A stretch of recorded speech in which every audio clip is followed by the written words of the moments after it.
And of course, we're back. At syempre dito sa Beast Mode, hindi lang tayo puro kwentuhan. Meron din tayong bardagulan. At para maiba naman, of course, ang ating mga hosts ang magtutunggali. At syempre ako magtatanong. Syempre, alam niyo naman ang mechanics nito. Magpapagalingan lang kayo ng sagot. Okay? Pwedeng mag-alibay, pwedeng maglaban, pwedeng umiyak, pwedeng magsakitan. O mag-sorry na lang after the game. Okay? So eto na. Bibilisan na natin to ang ating first question. Sino ang mas madalas maglinis? Si Chang or si Kang? Ako. Bakit sagot? Ano ba yung mga nililinis mo, Chang? Bakit sagot? Yung gamit ko. Grabe, nag-away kami dahil inilinis ko yung gamit niya. Bakit? Burara ba si Lamoy? Hindi naman. Hindi naman burara. Medyo. Hindi naman. Pag-uusapan natin to sa lab. Hindi ako burara. Sadyang hindi ko siya mailagay dun sa Kasi pag nakaset na, organized naman siya sa isang lugar. Ang kaso kasi hindi siya dapat nandun. Yes, correct. Organized siya sa isang lugar. Kaso hindi siya maganda sa mata na nandun. Kasi sa may dining area. Kumbaga may mga tamang lagayan, pero hindi inabot dun. Dun lang sa nilapagan. So, ang trabaho mo, tagalagay. Ako ang mag-organize, maglinis. Umabot sa puntong bumili ako ng organizer na box para lang sa mga gamit niya. Ganon. Okay. So wala na tayong pag-aawayan doon dahil ibinigay mo na kay Chang. Si Chang ang madalas maglinis. Bawi tayo sa second. Gagawin ito naman. Sino ang madalas tambay sa kusina? Mas ako. Chang. Hindi. May times eh. Depende Teka lang kasi dalawang to eh. Pag sinabi natin tambay, nagluluto or kumakain. Alin doon yung sinasabi mo na ikaw? Siya yung nagluluto. Half naman. Half kami. Pag nagluluto ako, tapos siya naman, madala siya ng kape. Prepare ng kape. Mag-prepare ng coffee or something like snacks that she wants. Pero sino tagalinis? Ako. Chang? Yeah, you sure ba? Mas gusto ko pag nagluluto ako, may naglilinis. Ikaw ang tagaluto? Yeah. Nagluluto ka din? Oo, pero hindi yung basic kasing OA ng mga niluluto niya. Emphasis ko talaga yung basic ko. Hindi, basic lang talaga. Like, mga Prito. Sinigang charot. Hindi ako nagaganon. May lutong bahay, mga ganon. Hindi siya nagluluto ng lutong bahay. Ako yun. Breakfast person. Breakfast, Kasi mas madaling lutuin, tsaka mas madaling gimikan. lang yun eh. Yeah, saka hotdog, ganon. Tsaka tuna. Grabe ka naman. Okay. Ayan yung master niya. Tapos yung tuna mo nakadilata pa, yung binuksan niya. Yeah. Ganon. Diyos ko naman. Igigisa lang sa Proud na proud siya dun. Kala ko talaga magtuna. Filet, mga ganun. Uy, tsaka magaling ako gumawa ng mga dessert.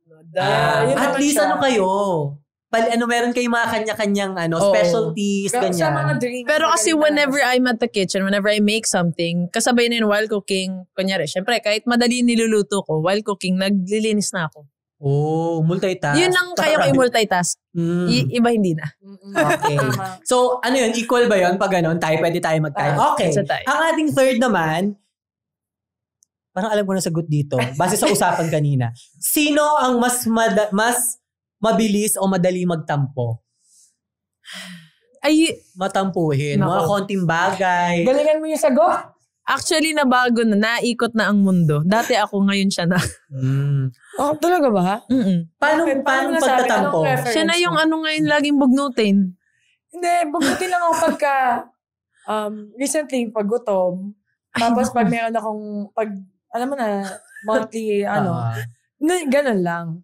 Pero si Baby talaga yung madaling magtampo. Baby girl kasi yan eh. Ano yung mga bagay na madalas yung pinagtatampuhan, ganyan. Pinag-aawayan. Ngayon, kahit basta wala siya sa mood or pagpagod siya, ngayon, wala, tahimik na lang ako eh. Kaysa magkagulo, no? Baka bigla kang bigyan ng helmet, alis ka muna. Motor ka muna. Actually, yes. Ang daming beses. Minsan, may ganun talaga yung eksena. Minsan kasama ko na yung mga bag ko. May maleta pa akong kasama. Okay. Yung kala mo gapunta lang sa training pero maleta yung bit-bit. Dahil. So, tapos na siya sa face na bumili siya ng earphones na hindi ako makikinig. Kasi dadakdak ako ng dadakdak. May noise cancellation ako na earphones. Machika ka? Gusto ko kasi, sinusolve na kagad.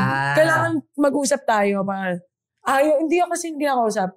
Hindi kita tatantanan. Hindi kasi, nag-aaway lang kami kapag masyado siyang mainit, tapos magbibigay ako ng side ko. Hindi. Magkaiba kayo ng partner ikaw. Gusto mong pinag-uusapan siya. Gusto niya na... Gusto kong pinag-uusapan. Pero kalma muna. Yes. Pero gusto ko kalmado. Siya kasi, gusto mo talagang on the spot Armalite. na, Hindi, pag-usapan natin to! Ganun. Alis ako! Parang kasi Baliktad ako yung wife. pag sobrang na yung parang nag-wonder ka na, bakit gano'n? Ba't kailangan pagtampuhan mga gano'n? Pero ano ba kayo? Yung tipong pag may napag-awayan, gusto nyo bago matulog, kailangan na pag-uusapan. Dati ganon. Ako yung ganon. Si baby kasi pagkalalambing minsan, gumaganon pa yung may siko. Ano ba yun? Pag-uusapan lang naman. Actually, may mga times na nasasanggi niya talaga. Ano ba yan? Uy, bad yan. Pagka talagang sobrang patient ko sa kanya, ang ano ko is, baby, bad yan. Ako Huwag naman, mo gagawin yan. Pagka ganon, yung pag-aayo ko, pag gaganunin ko siya, may mga times din na gusto mo kumalma ka muna. Kasi sobrang taas ng emotion. May gano'n naman. May gano'n naman din akong Tapos, pagka nasa vision ako, konting kalabit lang niya, okay na. Konting hug. Mga 3 days after yun take note, guys. Nag-ano ba kayo? Na-try mo na ba siyang sabayan sa sigawan? Oo naman. Nanalo ka ba sa kanya? Hindi. Kasi grabe siya talaga. Alam mo yung parang ano ba? Parang hindi na kita maintindihan.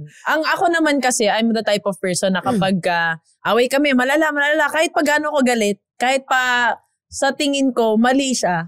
Aalis ako, mag-drive ako, ikot lang ako, pa-U-turn sa napakahabang Marcos Highway, okay na ako eh. Siya kasi 3 araw na ikutan pa eh. Ano kasi mahaba kasi 3 araw siya? mahaba kasi ang pasensya ko. Once na talagang parang nahila mo yung PC.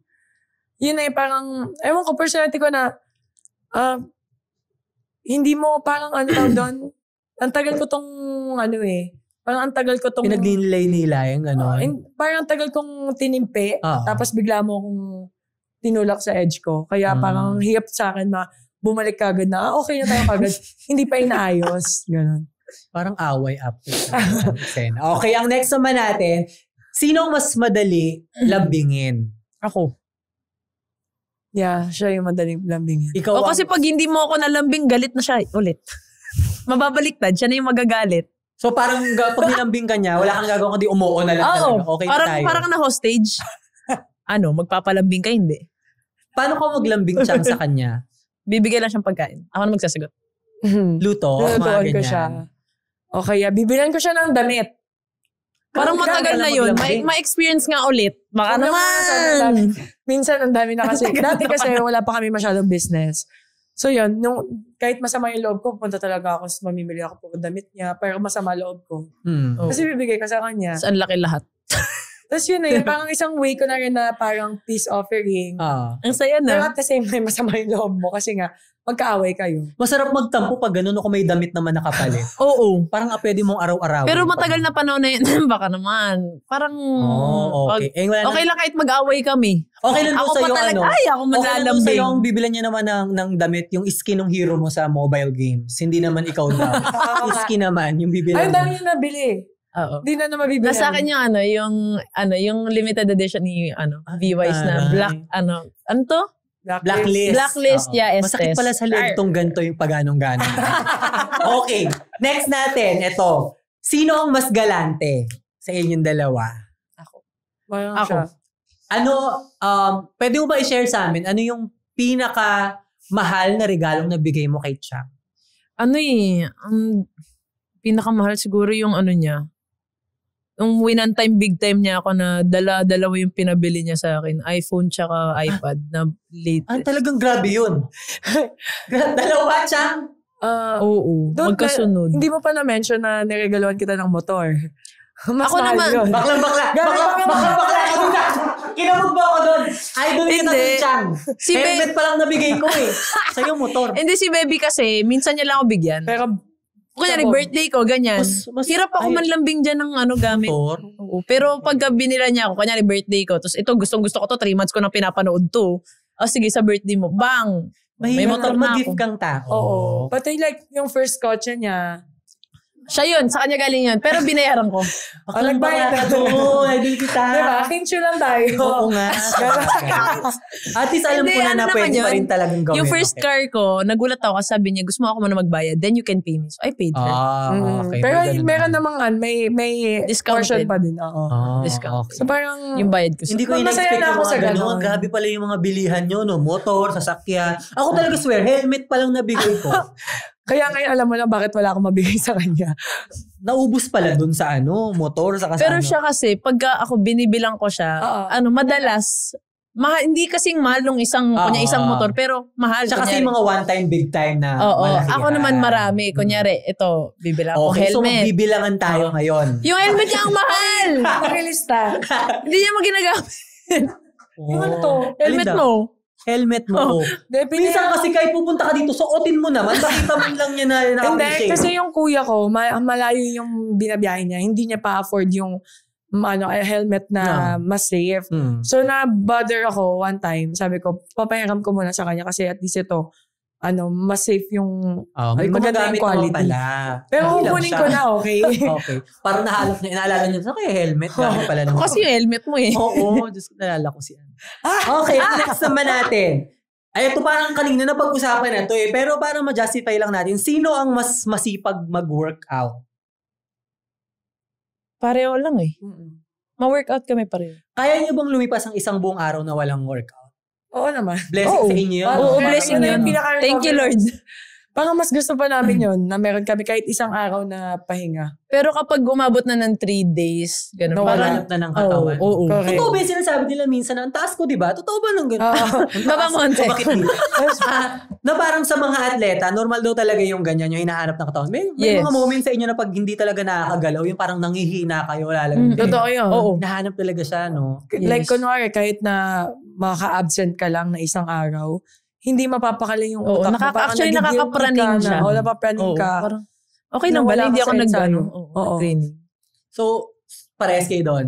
Correct. So, bantay kami doon. Okay, ang next naman natin, sino ang madaling mabudol ng sale? Ba't ako ba? Ako ba? Mahilig ba kayo sa Parang mas ako sa sale, pero siya kahit hindi sale. Mahilig ka sa online shopping? Lagi siya nabubudol kahit Siya din eh. Kasi ngayon yung parang hindi ako. Easy access mag-shopping lalo na online, di ba? Ako, bibili lang ako pag talagang kailangan lalo na sa business, ganyan. Hindi, bibili yan basta pink. Tsaka pero basta mura lang. Pero mura lang. Mahilig ka online, yung mga TikTok. Yung mga damit, wala ako masyadong design. Hindi ako mahilig sa mga designer na damit, gano'n. Usually, regalo lang. Pag may sale, na talaga ako. Na engganyo ako. Bumili. Okay, so si Chang yan. Ang next naman natin, kuripot. Eto, last na to. Sino sa tingin nyo ang kayang mas mag-survive sa zombie apocalypse? Ako. Sino sa bilis tumakbo sa inyong dalawa? Hindi pa namin na-try eh. Okay, dahil dyan, na-try na. Example. Oo nga, napaisip din ako kung mag-survive. Titingin mo mas baget siguro, mas makakatakbo ng mas mahabang panahon. Excuse me. Sorry. Ano sinasabi mo? Takbo pero sa tingin mo, Chang, kaya mo? Tingin ko, kaya ko talaga. Ako din. Ikaw? Tingin ko kaya. In what way? Magaling ka bang magtago, magsulusot sa mga butas-butas, o kaya mo dun sa mga... Di ba usually pag mga napanood yung mga sumusuksok sa mga ilalim. O yung mga ganyan, tsaka yung magpa-park o yung mga ganun-ganun. Kahit masakit pa yung tuhod ko, kaya ko naman. I doubt sa kanya kasi takotin yun eh. Sa horror movie pa nga lang, di niya kaya. Oo nga naman, takot ka pa. Ako talaga, kaya nga ako ng zombie, yung zombie na mga series tsaka movies, tinatapos ko talaga lahat yun. So alam ko na may idea na ako paano magsasurvive. So, diba? Well, niyaya ko nga tayo ng conjuring. Paano ka nga naman mag-survive kung takot ka, tatakbo ka, nakagano, nakatakip yung mata mo? Hindi, syempre kaya ka nga, takot ka, di syempre, magtatago ka, tatakbo ka, tatalon ka. Syempre ako, hindi lang magtatago, lalaban talaga. Fight. Ay, hindi ako lalaban, baka mamatay pa ako doon. Sige, you wanna fight? Gumagano sa zombie. Ano? Tapang, sitan mo ko. Salamat sa panonood ng Beast Mode. Kung na-enjoy mo ang episode na to, may mas marami pa kaming kwento ng sigawan, asaran, at kulitan dito sa channel. At syempre, huwag kalimutang mag-like, comment, at subscribe para ikaw ang unang makakita ng bagong Beast Mode drops. Follow na rin kami sa socials. Daming behind the scenes at bonus clips na papangka sa feed mo.